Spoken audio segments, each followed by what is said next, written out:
Hey guys, what's up? So you've probably seen a few of my car posts. So over the past week, I got the opportunity to rent 4 cars I've been really wanting to drive for a long time. I'm looking to get a new car, so this is the best way to, pick a car you want is rent it for a day and put a couple hundred miles on it. So it's a lot of fun. I'm gonna made a quick video, so there's a couple clips of each car. It's 0 to 60 time, and then at the end of it, I'll give you about a minute review on each car, the things I like and I didn't like. If you want more info than that, there's long videos posted on these cars on my channel. Just search, Mustang GT, and you'll find that video.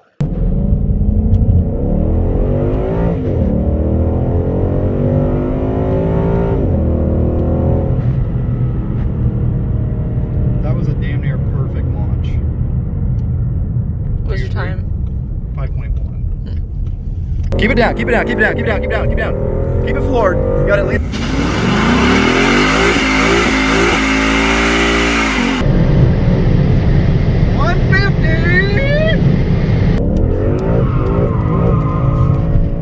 So 2017 Mustang GT base model with the highest axle ratio. Best 0 to 60 time we got was 5.1 seconds. Not terribly impressive. Sport. Foot hard on the brake. Foot hard on the gas. Got a little flag. Active launch control.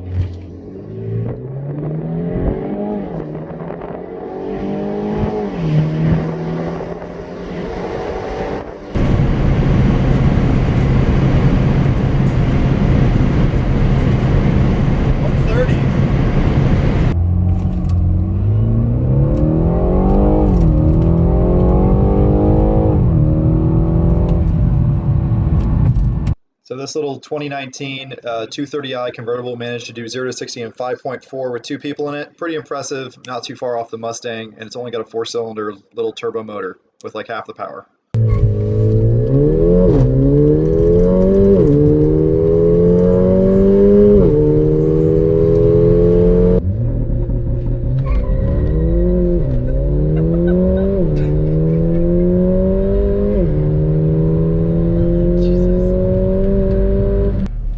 Foot hard on the brake, pull in both paddles, race start, paddle up, depress gas, release brake.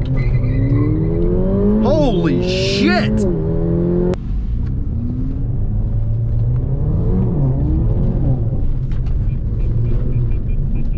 So this AMG CLA45 did 0 to 60 with just me in it, 3.8 seconds, best by far. Of course, in the real world, all-wheel drive cars launch way harder. At the drag strip or the prep surface, that's a little different story. But yeah, you can't beat all-wheel drive on the road.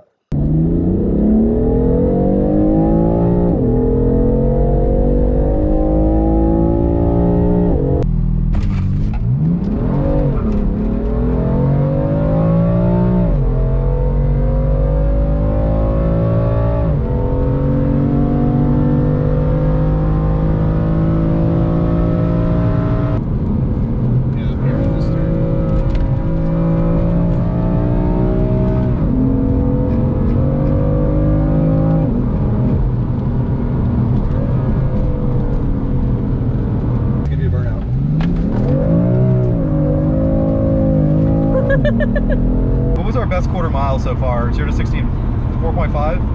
Yeah, 4.5, 0 to 60, 9.9, 0 to 100, and 12.7 to 12.7 quarter mile. So I'm gonna give you a real quick summary of each of these cars. If you want more information, I have a more detailed review on each of these cars posted a few days ago. So look at my other videos. So this is a 2017 Mustang GT base model. The great things about it, obviously it's the best looking car in the world. Out of all the cars I've driven and looked at, my Camaro, it looks better. I don't care what it says, it's beautiful. Obviously that's subjective, but it does look really good. It has really good visibility. Cool things it has line lock, really good track apps, and that motor revs to the moon for a V8, 5-liter V8, so that's pretty fun. The interior had a ton of rattles, a lot of wind noise, rear seats are useless. The transmission, it was the old 6-speed, terrible. The new 10-speed's better. But with the axle ratio it came with, it wasn't that impressive. 0 to 60, 0 to 100 wasn't that great either. Just wasn't that impressed with it overall, pretty much in any way other than, what I already said I liked about it. And here's the engine. This is the 5-liter Coyote motor everyone raves about. But if this motor was so good, it'd be getting swapped into everything. There's a reason everyone LS swaps their cars. This motor doesn't have the torque off the line, and you had to really keep it in the RPMs to keep the power up.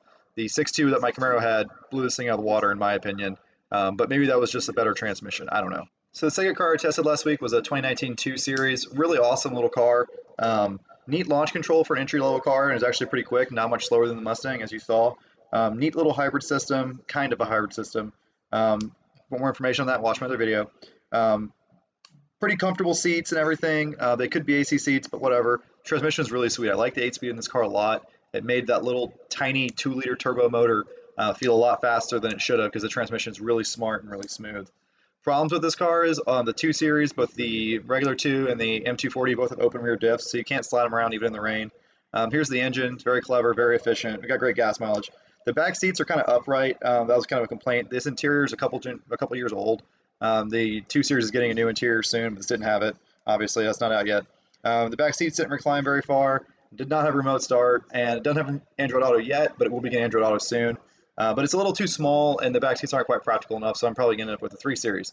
But it was a ton of fun for a day. We put like 300 miles on this car because it was so much fun to drive. Third car I drove last week was a 2016 AMG Mercedes CLA45. So this is an awesome car. Had the best 0 to 60 time by far at 3.8 seconds. Super cool launch control, super cool all-wheel drive system. Really liked it. Decent miles per gallon. The training shifted quick from launch control. Great cracks and burbles out of the engine. The sounds package, the sounds just amazing. And the seats are pretty comfortable and stuff like that. The interior was kind of outdated. A lot of rattles and little things that were peeling and little just cosmetic issues with the interior and little bad noises. Suspension was pretty rough. The big problem with this car is it's primarily front-wheel drive, and then it sends the power back when it really needs it. So it handles like a front-wheel drive car in most situations. A lot of understeer, diving, just a lot of resistance in the steering. Not as joyous to drive as rear-wheel drive BMWs. This engine's crazy. It holds the record for like the natural, or the not naturally aspirated, but the most horsepower out of a 2-liter 4-cylinder. They're getting 420 horsepower out of this motor or something like that over in Europe. The one we had at 375. That's a ton of power out of a stock boosted 2-liter. But its 5 to 60 time was bad, and that's because the transmission isn't that smart. So if you're not doing a launch 0 to 60, you need to be having manual mode. But overall, the car did feel pretty cheap and noisy for a Mercedes at $60,000. So this 2016 BMW M3 was the last car we drove for the week. It was everyone's favorite by far. We liked it so much we put almost 500 miles on this car in 24 hours. So really impressive acceleration. You already saw that, but it drifted super easy. It's like the drift machine. It's the easiest car I've ever been able to hold a slide, and I'm not that good of a driver, but I look good driving that car because it just drives so well. Ultimate driving machine and all that. The seats reclined 180 degrees, so if you're going to take a nap on a road trip, that's a huge plus. Everything's padded and very soft, and the interior is just super well laid out, very practical, very nice interior. Love the interior. A little bit of road noise, but it is an M-Series car with big sticky tires, so that's noticeable. 0 to 60 time wasn't as good as the Mercedes, but it was decent. Here's the S55 engine that's in this thing. It's a twin-turbo straight six. It's got a crazy valve technology, crazy direct injection, crazy everything, crazy cooling system, everything. It's just a really complicated motor, but it's pretty efficient and very fast. Really liked it. Did not like the 7-speed double clutch automatic in this car. It was just not that great. Launch control wasn't that smart. Wasted a lot of power sliding around. Turbo lag was noticeable if you didn't grab a gear low enough. And it only had 2 cup holders.